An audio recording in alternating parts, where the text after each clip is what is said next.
second cup of coffee. It's time for some serious talk. Okay, you first. Have you heard anything about Frisco?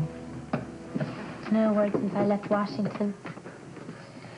I just wish I could trust the WSB better. Hey, look, I don't think I trust them or understand them any better than you do. But I just don't think they would lie to us if something had happened to Frisco. Besides, they're the only word we have, so we have to trust them. I know, but why do the assignments take so long? I mean, Tony, sometimes I guess we should just talk about something that we can deal with, right? You were going to talk about Lucy, weren't you? How'd you guess? Intuition. Besides, I know no wife would let her husband go out in public wearing a tie like that. So I figured that maybe you had a big spat this morning, huh? Whoa, make me take this tie off. Oh. Well, come on, out with it. Well, it's more than this morning. I didn't marry Lucy. Neither one of us got married because we loved each other. I married her because I was lonely, and I needed someone to be with my daughter, to give her a woman's touch. And for Lucy's side of it, she wanted to be married to a rising young doctor. You make it sound so cold. I saw the two of you change and fall in love with each other. And you know me too well. It's because you're my family. Yeah, but I guess sometimes you fall in love with people and it makes you push them away. You know, Lucy's social climbing, it bothered me. It always bothered me, but I considered it a part of the fair arrangement between us. Well, I'm not sure that falling in love with your spouse creates an insurmountable problem. I hope not. I really, truly hope not. She's so good with BJ. She's good with all children. You know, she's like a child herself. But her social climbing, it drives me crazy. You know, she's always wanting to get to the top about everything. And you know, she hasn't changed. I'm the one that's changed. I've fallen in love with her and I push her away. And I don't think there's much left of our marriage because of it. Except that you wouldn't be here if there was really nothing left, would you? Sometimes people can push each other so far apart that they can't even ever bridge the distance. Well, one thing is certain, you're never going to be able to build those bridges wasting time here with your sister-in-law. You know what Frisco always used to say? He was just a little joker. What? He said he was the doer, and he said that his brother was the one who had all the brains. Yeah, well, the brother with the brains doesn't know what to do now. It's because you have to think with your heart and not with your head. And you think you got me, don't you? I know I got you. Oh, and one thing is certain. The fates have intervened and sent us an omen. Forgot to open up these flowers. So, and you got your tie with you. So go see Lucy and give her those flowers before they wilt. And I brought the champagne. Okay. Good night. Thank you. Nice to see you too. Have fun. Hey, congratulations. Thank you very much. Congratulations. Quite a turnout. Thank you. How are you? When did you get here? Is Tiffany with you? Yes, she is. But she's, she's with Cheryl. We're trying to track down Terry to wish her luck. Professor is over there. I'll tell her to come over. Okay. Okay. Bye-bye. Listen, darling, that reminds me. I gotta go check the lighting for Terry's first room. Okay? I'll be right back. I'm very proud of you. Thank you. I'll be right back. Don't go away. I promise it won't take a minute. Olivia, do you have a second, please? Yes. We have a problem with Cheryl Stansbury, is here. Of course, she's over at the piano, I think. You realize you could blow the roof off this whole thing? Oh, don't be so worried. The only person that she'll recognize from Julian's circle is me. And she knows I was never allowed into the business. As for me being here, she'll just realize that you had the good sense to hire the best decorator in town. Well, that sounds all very good and well, but you listen to me. You made enough bloody noise to get a piece of the action. Now, I'm going to go over and introduce Terry. Your job, partner, is to find Cheryl Stansbury and make sure she doesn't come to any other conclusion. Okay? Okay.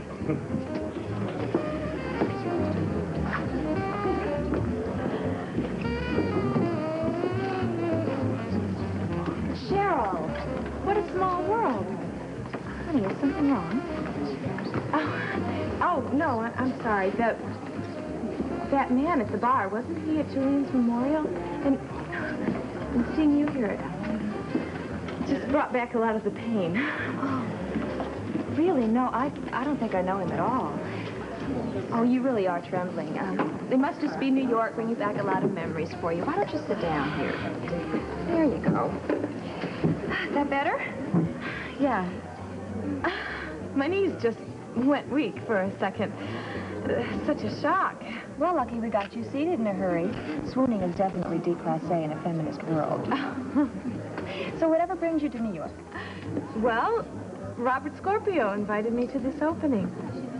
And what are you doing? I didn't think night clubbing was your thing. I always thought you were more into intimate soirees.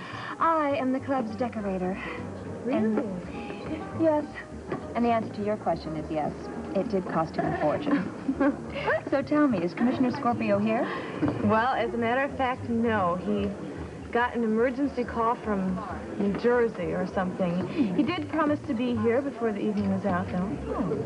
Look, the reason I don't have an invitation is quite simple. You see, Mrs. Lavery issued it to me verbally. I'm terribly sorry, sir, but you must have an invitation. Yeah. There's no way I can let you in without an invitation. I can see you are sorry. Wait, have this. Get me in. Right.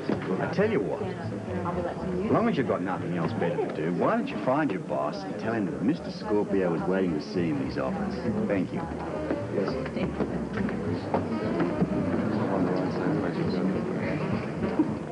Excuse me a second, please. Actual. You know, Lucy, Tony doesn't seem to me like the kind of man that would go around chasing other women. Maybe you're jumping to conclusions. Oh, yeah, I'm jumping to conclusions. He was overheard talking on the telephone. Oh, well, now that is a hanging offense. He was talking to a woman, and he was talking very sweetly. Now, sugar, you don't know who he was talking to, so don't go jumping to conclusions. Aunt Charlene, he also bought flowers. Did it ever occur to you, Lucy, that maybe those flowers were for you? You know what? It did occur to me that Amy Vining is sitting there gossiping all over the hospital, spreading this story all over, and I'm never going to be able to walk in that place again and hold my head up. Now, sugar, if you don't mind my saying so, you're making a big fuss over a phone call and a bunch of flowers. I do mind, because that louse is having an affair. All we're trying to say, Lucy, is that maybe you ought to give him the benefit of the doubt. Oh, that's really good, Colton. All you men stick together, don't you? I just think that you're approaching this with your usual ready, fire, aim impatience. Give Tony a chance to explain himself. What, explain everything away? Just make up a story? No, but I do think Colton's right. Just this one instance, honey, you're real upset now. Why don't you, before he gets home, go upstairs and relax, take a nice warm bath? No. I am perfectly capable of having a rational discussion with my husband. Well, that may be. But if I were an attorney and I saw that look on a judge's face, I'd sure want my client to pay me in advance. I'll tell you what. Maybe it would be a good idea if I sat down and had a conversation with Tony first. Okay, could you both please leave? Lucy, I think it would... Get out of here now. Just go. Well, do you think we should take the knives? Yeah, you can start by the one in my back getting it out. Get out, please.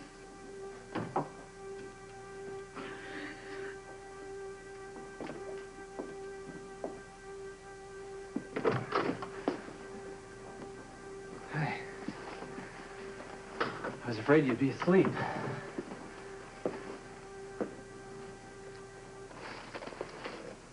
These are for you. It's been too long between bouquets and too long between conversations. What are these, Tony? Are these to soothe your guilty conscience? No. Okay. Are they because your mistress happens to be allergic to red roses? Mistress, what are you talking about? I know all about your little disgusting tryst. You happen to be a very big hypocrite. I don't know all about this. your little lovey-dovey telephone conversation at the hospital, and I know when you bought those flowers. Wait, will you stop for a minute? How dare you? How dare you humiliate me like this? It's not what you think. I love you. Oh, that's good. That's really good. What, did your mistress throw you over and dump you out on the street? She probably found out really soon how boring you are, because it didn't take me very long to find out you're nothing but a boring man. And you're a sanctimonious cheated on you. I've never cheated on you with any woman. You're just an adulterer, and now you're a liar. You know, she probably found out that the only thing more boring than being with you is being in bed with you. God knows nobody ever accused you of that. Yeah! Oh, yeah! So that you're so wet, you're just... Go! Leave me alone! Leave me alone! You just think this is gonna make up for it? I hate you! I hate you! I hate you! I hate you! I hate you!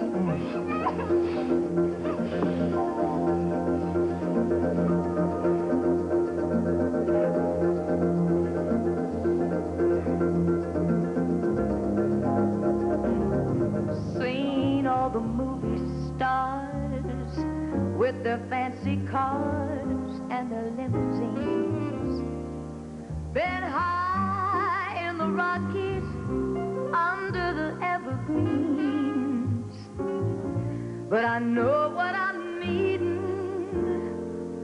Don't want to waste more time. I'm in a New York state of mind.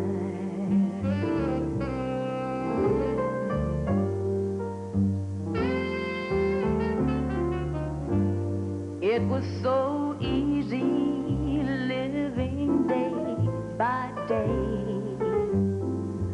out of touch with the rhythm and blues.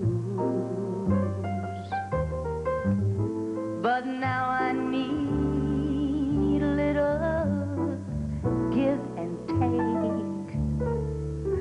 The New York Times, the Daily News,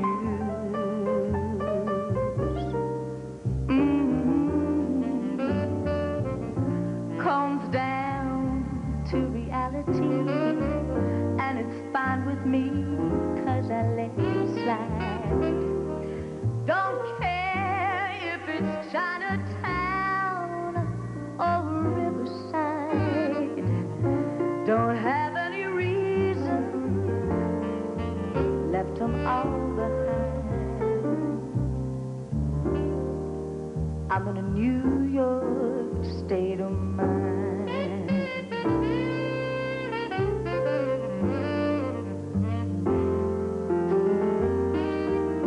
I'm taking the Greyhound on the Hudson River line,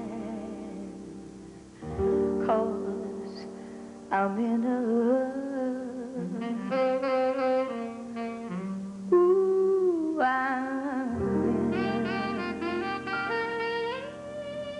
New York state of mind.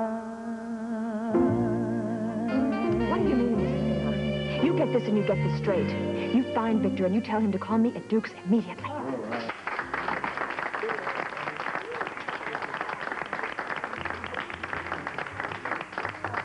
Robert Scorpio is waiting for you in your office. Okay, thank you. So good. Nothing's wrong with him. No, I have something to take care of. Very tiny matter. It'll be right there. Won't be long. Excuse me.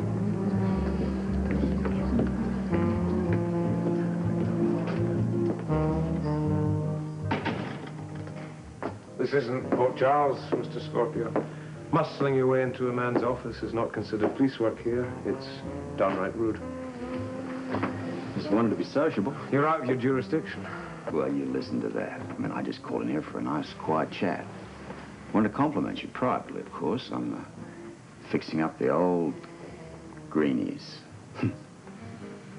Yeah, I heard this used to be a mob hangout.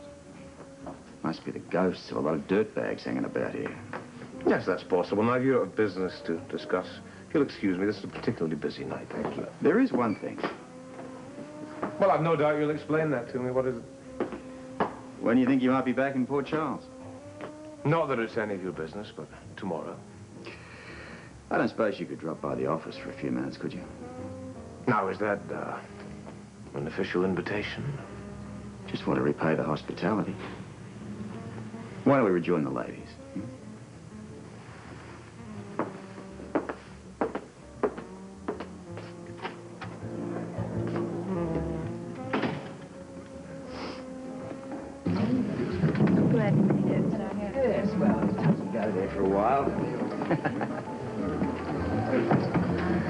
Now, what are we drinking?